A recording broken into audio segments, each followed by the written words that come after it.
Hi everyone, Nick Smith here. Welcome to this Friday Tech Tip. We're going to talk about a topic of threshold increment. Now, when we do a luminance calculation, we calculate threshold increment. It's the measurement of glare. We have specific values that we need to achieve, which are detailed in EN 13201 Part 2.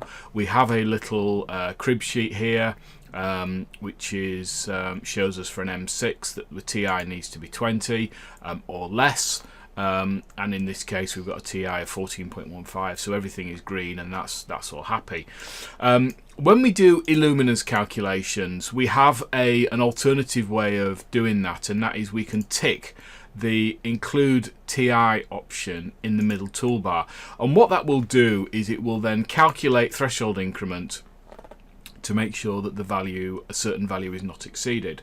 Now, again, if you look at the crib sheet that's within Lighting Reality, you will see there are values here for the C classes, and there are values here for the P classes. So for each of the appropriate classes, there is a different value. In this case, we've got a P4 class, so we've got a maximum TI of 30, we've got a value of 14.63, so again that is compliant. Now when you select the EN 13201 illuminance grid here, then the value that is in here becomes a dictating criteria, and if the value exceeds the value of 30, then that will fail the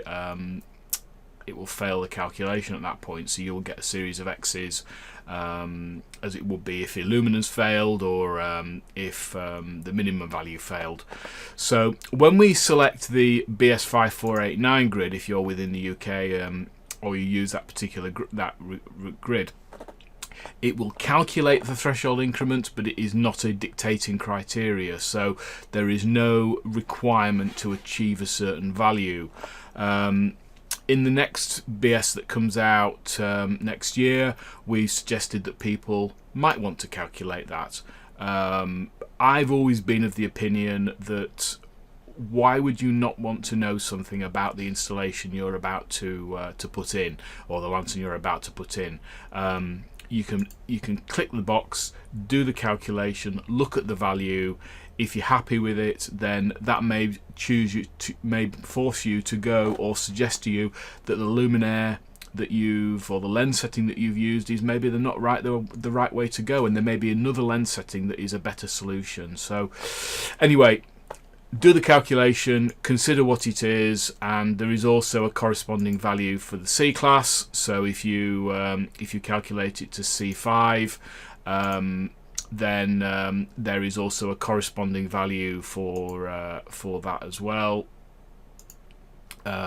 So that for each of the values, you can see there is a let me select the right grid, that is, then there is a corresponding TI value for that, and in this case it's 20. So when you optimize for that particular luminaire, in this case 19 meters for a C4, then if we went to a C5 and then optimize that, you would see that it's 26 meters, and we're still achieving the TI of less than that. Anyway, hope that is useful to you. If you have any questions, please drop us an email, support@lightingreality.com. Please follow us on Twitter @Lighting Reality, or follow us on LinkedIn, search for Lighting Reality. If you have any questions, please drop us an email. If you have topics you want us to cover, please message us below. Don't forget to give us a thumbs up if the video was useful, and look forward to seeing you in the next video. Thank you very much for watching.